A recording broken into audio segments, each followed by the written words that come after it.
अस्सलामुअलैकुम। Blogging course की class 52 में खुश आमदीद। हमारे इस कोर्स का फेज़ 1 यहाँ पर ख़त्म हो रहा है और आने वाली कुछ क्लासेस में हम फेज़ 2 को स्टार्ट करेंगे। हमारी इस क्लास में हम इमेज एसईओ को सीखेंगे, तो चलिए सीखते हैं। एक बड़ी मशहूर कहावत है, a picture is worth 1000 words. इस बात का मतलब ये है कि एक तस्वीर 1000 अल्फाज के ऊपर ज़्यादा अहमियत रखती है। इसका मतलब ये है कि अगर किसी बात को 1000 अल्फाज में बयान किया जाए और उसी बात को एक तस्वीर की शक्ल में बयान किया जाए तो तस्वीर वाला ज्यादा जल्दी और आसानी से समझ आ जाएगा। तो हमारी ब्लॉग पोस्ट में पिक्चर्स जो होती हैं बहुत ज्यादा अहमियत की हामिल होती हैं, क्योंकि ये खुलासा बयान कर रही होती है हमारे ब्लॉग पोस्ट में मौजूद तमाम टेक्स्ट का। तो इसलिए जब भी आपने ब्लॉग पोस्ट पर पिक्चर लगानी है तो आपने उस पिक्चर को अपने टॉपिक से रिलेटेड रखना है। तो इमेजेस की ब्लॉग पोस्ट में अहमियत तो आप समझ चुके हैं। अब हम बात करते हैं इमेज एसईओ की, यानी आप अपने ब्लॉग पोस्ट में लगाने वाली इमेजेस को किस तरह से ऑप्टिमाइज करेंगे ताकि आपका सर्च इंजन ऑप्टिमाइजेशन स्कोर बेहतरीन हो। तो नंबर 1 पॉइंट कि आपने जिस इमेज को सेलेक्ट करना है उसका जो साइज है वो 1200 बाय 630 पिक्सल्स होना चाहिए। अच्छा, जो इमेज का साइज होता है ये दो तरह का होता है। एक साइज होता है इन टर्म्स ऑफ डायमेंशन, यानी विड्थ और हाइट के लिहाज से हम इमेज के साइज की बात करते हैं, और दूसरा जो साइज होता है वो होता है इन टर्म्स ऑफ वेट। तो नंबर 1 के आपकी इमेज का जो साइज होगा इन टर्म्स ऑफ डायमेंशन वो 1200 बाय 630 पिक्सल्स का होना चाहिए। और नंबर 2, आप जिस इमेज को इस्तेमाल कर रहे हैं उसका जो size in terms of weight है वो 300 KB से कम होना चाहिए। यानी इमेज का साइज जितना कम होगा उसका लोड टाइम उतना ज़्यादा होगा, फास्ट होगा, और वो उतनी जल्दी इमेज लोड होगी एक यूज़र के सामने।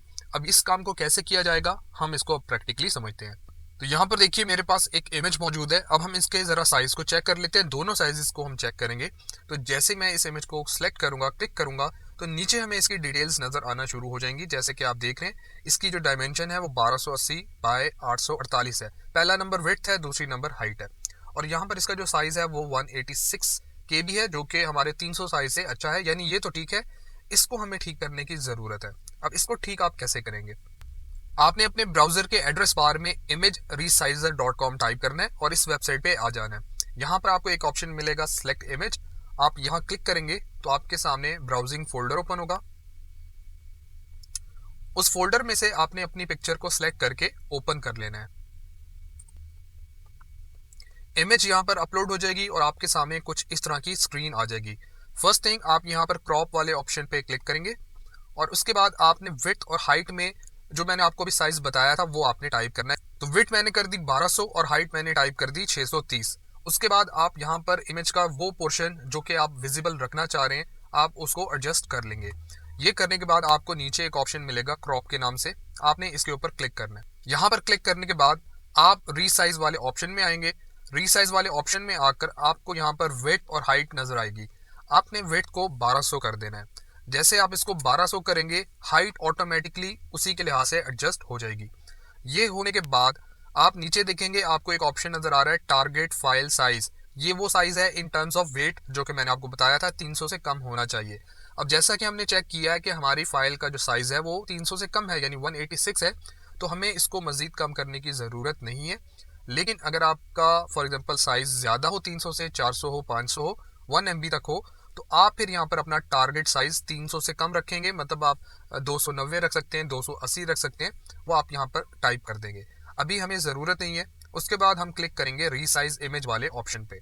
इस इमेज को अब हम डाउनलोड कर लेंगे। मैं डाउनलोड वाले ऑप्शन पे क्लिक करूंगा तो ये डाउनलोड होना स्टार्ट हो जाएगा। तो अब इस फोल्डर में आप दो इमेजेस देख रहे हैं, एक ये ओरिजिनल इमेज है और ये जो हमने अभी क्रॉप किया यानी 1200 बाय 630 जिसका हमने साइज सेट किया। अब जो दूसरा काम हमने करना है वो हमने अपने इमेज के फॉर्मेट को ऑप्टिमाइज करना है। अब जैसे कि आप जानते हैं कि जो इमेजेस होती हैं ये मुख्तलिफ फॉर्मेट्स में हम इनको सेव कर सकते हैं, जैसे कि JPEG है या JPEG, PNG या GIF वगैरह। ये फॉर्मेट्स पहले बेहतर होते थे, लेकिन जब से वेब पी यानी वेब पिक्चर फॉर्मेट इन्वेंट हुआ है तो उसके बाद से इसको ज़्यादा बेहतर माना जाता है। और वेब पी फॉर्मेट क्योंकि गूगल ने इन्वेंट किया है तो गूगल इसको प्रायोरिटी देता है। तो अगर आप अपने इमेज को इस फॉर्मेट में सेव करते हैं तो ये अच्छे से ऑप्टिमाइज होगा। और दूसरा फ़ायदा इसका ये होता है कि as compared to these formats इस फॉर्मेट का जो साइज़ होता है इन टर्म्स ऑफ वेट वो कम होता है। तो अब हम अपने इमेज को इस फॉर्मेट में कन्वर्ट करेंगे। तो अपने इमेज को वेब फॉर्मेट में कन्वर्ट करने के लिए आपने इस वेबसाइट पे आना है convertio.co/jpg-webp। ये टाइप करके आप जब एंटर प्रेस करेंगे तो आप इस वेबसाइट पे आ जाएंगे, या फिर आप गूगल में JPEG टू WebP कन्वर्टर लेके आप सर्च करेंगे तो आप इस वेबसाइट पे या इससे मिलती जुलती किसी भी वेबसाइट पे आ सकते हैं। जब यहाँ पर आएंगे तो एक ऑप्शन आपको नजर आ रहा है चूज फाइल, और यहाँ पर आप देख रहे हैं लिखा हुआ है JPG टू WebP कन्वर्टर। यहाँ से चूज फाइल वाले ऑप्शन के ऊपर आपने क्लिक करना है। जहां पर इमेज पड़ी है आपको उस फोल्डर से अपनी इमेज को सिलेक्ट करना है और ओपन वाले ऑप्शन के ऊपर क्लिक कर देना है। तो हमारी इमेज यहाँ पर अपलोड होना स्टार्ट हो चुकी है, और यहाँ से हम कन्वर्ट वाले ऑप्शन के ऊपर क्लिक करेंगे तो कन्वर्जन इसकी स्टार्ट होना शुरू हो जाएगी। ये वेब पिक्चर फॉर्मेट में कन्वर्ट हो चुका है, जो कि अच्छे से ऑप्टिमाइज होता है। अब हम इस इमेज को डाउनलोड कर लेंगे डाउनलोड वाले ऑप्शन पे क्लिक करके। अब तीसरा स्टेप जो हमने इमेज SEO से रिलेटेड करना है, वो हमने अपने इमेज के नेम को ऑप्टिमाइज करना है। नेम को ऑप्टिमाइज करने से मुराद ये है कि आप अपने इमेज को वो नाम देंगे जो आपकी ब्लॉग पोस्ट का टाइटल है, आप उसको ही as a image name use करेंगे। नंबर 2 पॉइंट आपने जो याद रखना है, आपने कभी भी अपने इमेज का नाम में कैपिटल लेटर्स को इस्तेमाल नहीं करना, हमेशा लोअर केस यानी स्मॉल लेटर्स में उसको टाइप करना है।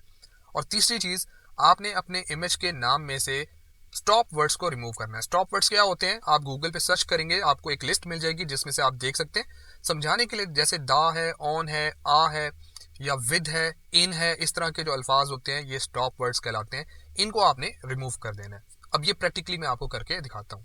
फॉर एग्जाम्पल यहाँ देखिए हमारी एक ब्लॉग पोस्ट है जिसका टाइटल है how to optimize image to improve SEO score. अब ये हमारा टाइटल है तो मैं इसको कर लूंगा कॉपी। उसके बाद हम उस फोल्डर में आएंगे जहां पर हमारा इमेज मौजूद है। अब हम इसका नाम चेंज करेंगे, तो इस इमेज को सिलेक्ट करके कीबोर्ड से मैं F2 यानी फंक्शन की 2 प्रेस करूंगा, जो कि रीनेम इमेज को करने का या किसी भी फाइल को रीनेम करने का ऑप्शन एक्टिवेट कर देगा। यहाँ पर जो नाम लिखा हुआ है इसको मैं डिलीट करूंगा, और कीबोर्ड से कंट्रोल V प्रेस करके मैंने जो वो टाइटल कॉपी किया हुआ है उसको मैं पेस्ट कर दूंगा। अब हमें पहला काम क्या करना है, जो लेटर्स कैपिटल हैं उनको हमें स्मॉल कर देना। तो मैंने तमाम कैपिटल लेटर्स को स्मॉल कर दिए। दूसरा काम हम ये करेंगे कि यहाँ से जो स्टॉप वर्ड्स हैं उनको हमने डिलीट करना है। जैसे कि 2 है, इसको हम डिलीट कर देंगे। उसके बाद इसमें एक और 2 आ रहा है, इसको भी हम डिलीट कर देंगे। तो ये हमारे 2 स्टॉप वर्ड्स थे जिनको मैंने यहाँ पर डिलीट कर दिया। तीसरा काम जो हम करेंगे, जो स्पेसेस हैं इनको भी आपने रिमूव करना है, स्पेसेस ठीक नहीं होती। अब स्पेसेस को रिमूव करने के लिए आप 2 ऑप्शन का इस्तेमाल कर सकते हैं। जाहिर सी बात है अगर हम स्पेस रिमूव करेंगे तो ये अल्फाज जुड़ जाएंगे, तो स्पेसेस की जगह पे या तो हमें हाइफन को यूज करना है, यानी ये जो डैश होती है इसको यूज करना है, या आसान अल्फाज में आप इसे माइनस का निशान कह लें, या फिर आपने अंडरस्कोर को यूज करना है। अंडरस्कोर इसी बटन को शिफ्ट के साथ आप प्रेस करेंगे तो अंडरस्कोर ऐड हो जाएगा। तो जो हाइफन होते हैं ये थोड़े बेहतर होते हैं, तो मैं हाइफन यहाँ पर इधर लगा दूंगा। स्पेस नहीं होनी चाहिए, इस चीज का आपने ख्याल रखना है। तो यहाँ देखिए हमारा जो इमेज का नेम है वो ऑप्टिमाइज हो गया है टाइटल के लिहाज से, how optimize image improve SEO score. तो मैं अपनी ब्लॉग पोस्ट पे आ चुका हूँ। यहाँ पर हम इमेज को अपलोड करेंगे, तो इधर क्लिक करके अपलोड फ्रॉम कंप्यूटर वाले ऑप्शन पे क्लिक करेंगे, और यहाँ पर क्लिक करके अपनी फाइल को सिलेक्ट करेंगे। उसके बाद इसको मैं सिलेक्ट करूंगा और ये यहाँ पर अपलोड हो जाएगी। तो इमेज यहाँ पर अपलोड हो चुकी है। नंबर 1 काम कि आपने इसमें ऑल्ट टैग को इस्तेमाल कैसे करना है। आप यहाँ सेटिंग वाला जो आइकन जैसे नजर आ रहा है इसके ऊपर आप क्लिक करेंगे तो यहाँ पर आपको ऑल्ट टेक्स्ट नजर आ रहा है। तो ऑल्ट टेक्स्ट 2 तरह से काम करता है। एक तो ये सर्च इंजन की हेल्प करता है, उसे बताता है कि ये इमेज क्या है, इसमें क्या चीज़ मौजूद है।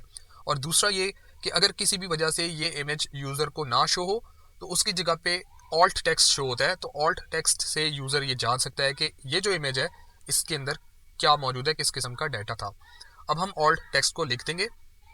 ऑल्ट टेक्स्ट में आपने वो बात लिखनी है जो उस इमेज को एक्सप्लेन कर रही हो। जैसे अगर आपको एग्जैक्टली एग्जांपल दूं, इस इमेज में लिखा हुआ है व्हाट नाउ, तो मैं यहाँ पर लिख सकता हूँ जैसे कि मैंने यहाँ पर ऑल्ट टेक्स्ट लिखा है कि an image showing a person holding play card return what now, यानी मैंने बिल्कुल एग्जैक्टली बता दिया कि इस इमेज के अंदर क्या हो रहा है। लेकिन आप अपने ब्लॉग पोस्ट के सिनेरियो में अपने टाइटल को या अपनी ब्लॉग पोस्ट से रिलेटेड ही बात को लिखेंगे। आप यहाँ पर कैप्शन कैसे ऐड करेंगे, आप जब इमेज को सिलेक्ट करेंगे तो यहाँ पर कैप्शन के नाम से एक ऑप्शन आएगा, टॉगल कैप्शन लिखा हुआ है। इसके ऊपर आप क्लिक करेंगे तो यहाँ नीचे आपको कैप्शन लिखने का ऑप्शन मिल जाएगा। कैप्शन में क्या लिखना है, आपने अपने ब्लॉग पोस्ट का जो टाइटल है उसको कॉपी कर लेना है, और कॉपी करने के बाद आप उसे यहाँ पर पेस्ट कर देंगे। तो कैप्शन में आपने ये चीज़ लिखनी है। तो आई होप आपको इमेज एसईओ अच्छी तरह समझ आ चुकी होगी। अगर आपको कोई सवाल हो तो आप इस वीडियो के कमेंट सेक्शन में पूछ सकते हैं, मैं जल्द से जल्द उसका आंसर करने की कोशिश करूंगा। तो मिलते हैं किसी अगली वीडियो में, तब तक के लिए अल्लाह हाफिज।